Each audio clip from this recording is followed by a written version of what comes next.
बहुत समय पहले की बात है। असम की हरी भरी वादियों में एक पवित्र कुंड था जिसे ब्रह्म कुंड कहते थे। यह कुंड इतना शुद्ध था कि इसका पानी पीने से मन और शरीर दोनों पवित्र हो जाते। लोग दूर दूर से आकर यहाँ स्नान करते और भगवान का आशीर्वाद मांगते। कुंड की महिमा चारों तरफ फैली थी। कहा जाता था कि स्वयं ब्रह्मा जी ने इसे बनाया था और इसमें इसका पानी अमृत के समान था। लेकिन इस पवित्र कुंड पर एक बड़ी मुसीबत आन पड़ी थी।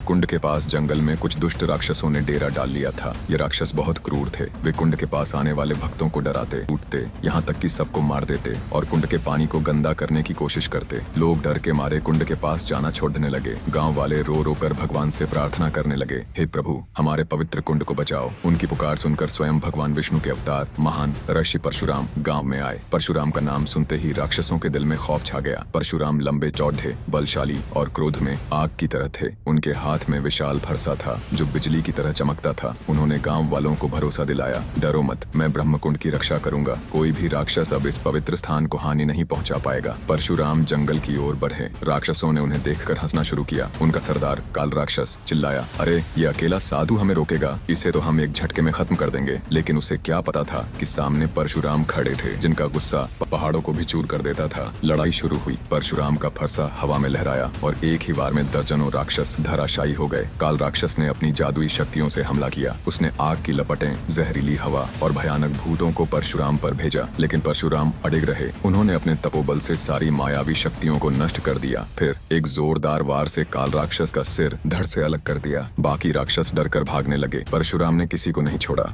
एक एक राक्षस को ढूंढकर उनका अंत किया। जंगल में सन्नाटा छा गया। ब्रह्म कुंड फिर से शांत और पवित्र हो गया। परशुराम ने कुंड के किनारे स्नान किया और भगवान विष्णु की प्रार्थना की। उन्होंने गांव वालों को बुलाकर कहा, यह कुंड तुम्हारी धरोहर है। इसकी पवित्रता की रक्षा करना तुम्हारा कर्तव्य है। कभी भी इसे गंदा न होने देना। गांव वाले खुशी से झूम उठे। उन्होंने परशुराम की जय जयकार की और कुंड की देखभाल का वचन दिया। आज भी ब्रह्म कुंड असम में चमकता है। लोग वहाँ स्नान करने आते हैं और परशुराम की वीरता की कहानियाँ सुनाते हैं। यह कुंड हमें सिखाता है कि पवित्रता की रक्षा करना कितना जरूरी है। चाहे वह हमारा मन हो, हमारा पर्यावरण हो या हमारी परंपराएं, हमें हर हाल में उनकी शुद्धता बनाए रखनी चाहिए। दोस्तों, कमेंट में जय भगवान परशुराम जरूर लिख देना।